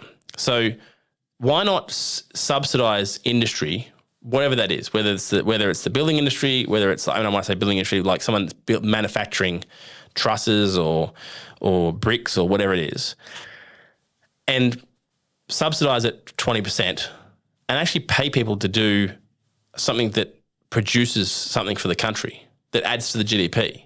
Because when you do something that's a public service job, there's no adding to the GDP. You're not producing anything. You're not doing anything in reality. Yeah. Like, you're micromanaging something that doesn't need to be micromanaged, right? And so why would you not subsidise an industry that's going to produce higher GDP and therefore make the country better, rather than just employ more public service? Yeah. But it's easier to employ more public servants. That's the problem. It's just easier to do that. And so that's my sidetrack for a second. But like, I seriously can't understand it. And this is the other thing I don't understand as well, is why we don't decentralise government. Why is most government departments, or nearly all the government departments, I mean, there's only very few government departments that aren't centralised within ACT. And in the 80s, that was okay. Because in the 80s, you had to have a fax machine and you faxed things to people, and then you might have printed a document and you might have run that across the road to the tax department and give that to them and whatever, right? And so that was probably more important then. But we're in a time now where people work from home and you can email anyone you want with any information you want. Yep. And it's not a problem. So why do we keep centralised government? Why do we keep everyone in Canberra? Not many people need to visit Parliament House. No. And if I'm in the tax department and I need to go to the agriculture department, well, I don't need to do that. So you can put ag in WA and put ATO in parks, and like, you don't need to have that. And then what you do is, when you put a big public service money, so government tax-funded money in a certain town, you then revitalize that town. You add people, you add jobs, but not only do you add jobs, people need to then spend that money. So then they go to the boutique and they spend money on a new dress, or they buy groceries, or they go to the pub, or whatever. Yeah. You've got all these towns out in the country that are basically dying because they have no industry left because we all get paid too much money. So all that's there is surrounding farmland and some small shops, but the small shops struggle the whole time, basically. Yeah. You have one pub or two pubs that one pub's closed down, the other pub's open, and then someone buys the other pub and that pub closed down, and it's like this mixing game. It really is like that if you live in the bush, right? Like, why would you not put public service buildings and departments in country towns and revitalise those towns? Yeah. Like, it just makes sense. And it's not just possible, it just makes 100% sense, right, to do that, right? Yeah. Now, Tamworth, as an example, has, Barnaby Joyce got, now I can't think of the department, but it's like farming and agriculture is put in Tamworth. Just look that up. Which one? What's it called? What's the department called? And he had them move there. Now, there's like 60,000 people that live there now. Now, 10 years ago, there was like 40,000. It's like that town's grown a lot. And that's not just because of that. Yeah. It's because a lot of people don't like Sydney anymore. And so they've moved it to somewhere else. Now, which department is it? Like Department of Biosecurity. You can put that in parks. Put climate change somewhere. I don't know. You put climate change in Darwin, because they get plenty of good weather up there. You know, they get hurricanes and all kinds of things. Like, they can go and toot their own trumpet, you know what I mean? Yep. But, you know, you could easily do that. You put the CSIRO, the CSIRO is sort of around everywhere, but you put the CSIRO in different places too. You know, there's whole industries that can be put in different places, and the thing about it is what people do in ACT in general is there's a massive bubble of an echo chamber. Everyone believes the same bullshit because they work in the same public service industry, and they all tell each other they're doing a good job and all pat each other on the back. You're doing a great job. And you need to diversify the system to some degree to get them out of that echo chamber, you know, and doing that and getting them involved with people that are in the country. Like, I don't see any negatives to it in reality. Like, getting them into the real world, because a lot of people that live in ACT don't live in the real world. No, they can live in the country and get a bit more insight into what actually happens out there and how people live and how they make their money and how they make our food, crops. Mm. Yeah, that's right. That's exactly right. Because even if you just, after work, you're going to the pub and you're socialising with people who are putting food on our table. Yeah, and if you just listen, and transporting. Yeah. If you just listen to them for 5 minutes, you go, oh, these are the frustrations they have. Oh, that's how it works. Yeah, that's right. Yeah. I think there's a real level of miscommunication between most area of Australia, not most population, but most area of Australia, and the government. Right? There's a lot of frustration that like, let's say, the food belt and regular people. When I say regular people, suffer the government's stupid laws at the end of the day and stupid legislation. Yeah. Because they do not understand what they are doing. Yeah. And people like Barnaby Joyce or Bob Catter, for example, like Bob Catter understands Queensland. Yeah. Clearly, because he keeps getting in. And even his young bloke keeps getting in. Yeah. Right? He understands Queensland. And this is one of the things I wanted to get to as well is that these new gun laws are good. These new gun laws are good in certain states because there are certain states that have chosen not to participate, right? Yeah. So like Queensland, they've gone, no. We're not going to participate in your bullshit because it doesn't make any sense because there's no common sense in these new laws, right? So Queensland have said, we're not going to change our gun laws one bit yet. We're going to think about this we're going to think about it, and then we might put some modified legislation in place. But we're not going to have a buyback scheme. We're not going to do anything. I love the buyback scheme. The federal government tried to make the states pay for the buyback scheme. They're like, it's going to cost $1 billion. Like, yeah, but is it going to cost $1 billion? Well, I don't know. Because if the government says it's going to cost $1 billion, Yeah, it's probably 5 It's billion. it's going to be way more than that. That's right. I don't quite believe this, but there are other people out there saying it could be as high as 15 billion. But if the government says 1 billion, it's a hell of a lot of money that could be better spent in other areas. On anything else. On anything else. You imagine and as I say, not against changing some of the legislation and making it, keeping an eye on people and dropping the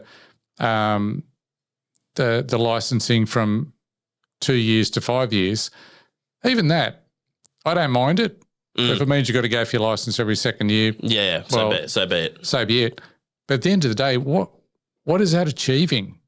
Yeah, I don't they know? Because if I'm still a good person, done nothing wrong, and I'm going to get my license. If I've done something wrong, they're going to take it off me anyway. They're not going to say, well, geez, we've got to wait 5 years before we can take it off you. They'll take it off you instantly. Yeah, that's right. So what does that achieve? This is one of the things that I think I can't see what a lot of this is achieving. There's a few things that, as I say, I do agree with they should do. Yeah. But so much of it is just not going to achieve anything. No, that's right. I genuinely believe that they put laws in place or legislation in place without actually understanding the mechanism for the outcome. Does that make sense? Yeah. So they don't even know what the outcome's going to be. They just put it in place to make it look good or whatever it is. Yeah, we look good to the general public who don't understand guns, and unfortunately more people don't have guns than do have guns, and therefore we've scared them into thinking we're doing the right thing by you. Whatever the right thing is. That's so virtue signaling. One of the guys that I know, I won't say whether I know him from New South Wales, Western Australia, Queensland, whatever, he's on the wrong side of 80 years old. Mm. How many firearms does this gentleman own? Lovely bloke. I mean, his name's, won't say his real name, but let's just call him Tom. Mm. And, so Tom's on the wrong side of 80. He really enjoys his firearms. He's been collecting over all of these years. He's now got well in excess of 100. Yeah. So when I say collecting, he doesn't have an arsenal. He has a collection, of things that he's liked over the years. And that's part of his investment. Yep. Is what he's worded it to me, right? Yeah, absolutely, yeah. So not only is this enjoy, it's no different to anyone else who wants to collect stamps, coins, anything else. They have an interest in it, but they also see that there's a bit of value and I'm going to hang on to that. I like hanging on to it. And when the time comes, I can get rid of some or all of it in exchange for some money. Yep. That's part of his thinking. Yep. Now, unless he goes and gets a collector's license, which in a lot of cases doesn't mean everyone, it depends on the classification of the firearm, you may need to permanently disable them and therefore the value just drops right off. What has he got to do? Yeah. He's got to hand them into the government. So do you think somebody on the wrong side of 80 years old is a threat to society? Yeah, that's right. Yeah, what are we achieving by either taking, confiscating or buying, whichever way you want to call it, taking firearms off that gentleman? What's that going to achieve? Is that going to make you feel safer? Yeah. Is that going to stop a drive-by shooting? No, exactly right. Is that going to stop a terror attack? Yep. No, that's the thing, isn't it? It's crazy. Won't achieve anything other than destroying his collection. Yep. And probably in a lot of ways destroying his additional retirement or the gift he wants to give to his kids when he passes away, or whatever it is. You know what I mean? So I know, I totally agree with you. It makes no sense. There's no common sense. I mean, in a lot of ways, it's like you can't make legislation good for everyone. Yep. But if you can make legislation good for the majority of people, which is what it should be, that's what a democracy is supposed to be, is that for the majority of people it should be a good outcome. Yeah. And I don't see how any of it's a good outcome except for potentially 3D printing of weapons and fire. Yeah, absolutely, Like that part of it's not too bad, right? As I say, but like that right seems to be the only good part of it. Yeah. As I say, there's areas in there that I do agree with, but the main one that I disagree with and what most shooters disagree with is the cap. Yeah. I cannot see any logic or reason in that whatsoever. If you're going to have a firearms license and issued to you by the government because you can use a firearm, What does it matter whether you got 1 or 100? Yeah. It makes no difference whatsoever. No, exactly right. You still have to store them correctly. Yeah. And I mean, a lot of people like myself, I'm a member of several clubs, not just the one. And it's easy. You just store the guns at the club. So you don't even have them at home. Yeah. So that's not even an issue. Yeah. So what's the number matter? Yeah. And coming back to that, like there was one I was listening to from the same Sky News article, and it said there was someone in Victoria who lived next door to the gun club who had 298 guns, and I'm like, that sounds like it's the gun club itself. like storing guns. And I'm like, that's the way the news portrays things is so. For anyone that with a good level of common sense is like, that's ridiculous. Yeah, but mate, common sense is pretty hard to come by, and that's what they're weighing on. Yeah, I agree. Yeah. I think it is more and more. I think more and more people are waking up to the bullshit. I think as much as social media is ruining everyone's brains and making us all jelly, I think that social media has allowed for an awakening of the bullshit of the legacy media, let's say. So you can jump on, for example, and make a reel about what your story is around firearms and some common sense approach.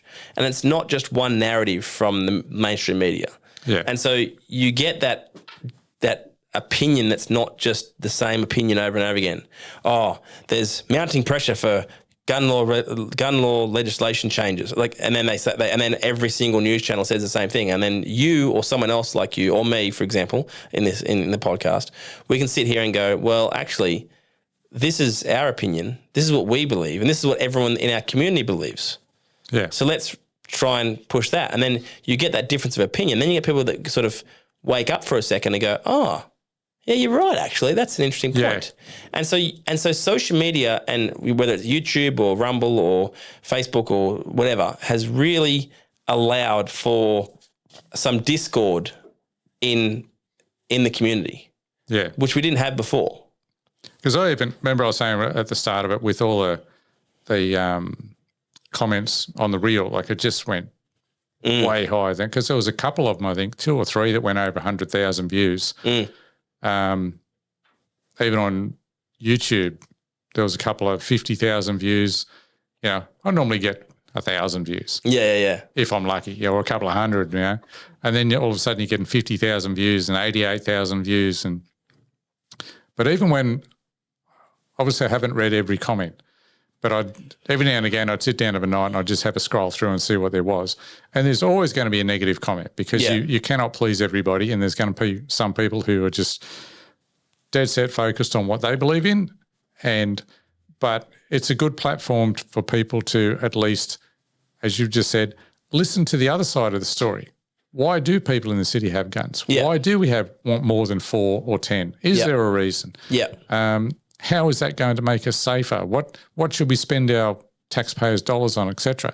So even when I had a bad comment and bagging the shit out of me, I didn't delete it. One of them I commented back, and he commented back to me, and I commented back to him. Yeah. And I didn't want to get too engaged in it. And it sort of got me riled up. Like when I first saw the negative comment, you feel like going, you're a fuckwit, mate. And, Yeah. But you go, no, that's his opinion. Yeah. And so after about the 3rd or 4th one of reply that I did, I even put, mate, you may have noticed I can delete your comment if I want. Yeah, that's right. I can block you from putting it on there, but I'm not going to. Yeah. Because you've got your opinion, I've got mine. Yeah. And all I want is people to watch my reel, watch my YouTube, and maybe get educated. And will that change their decision? Maybe, maybe not. That's right.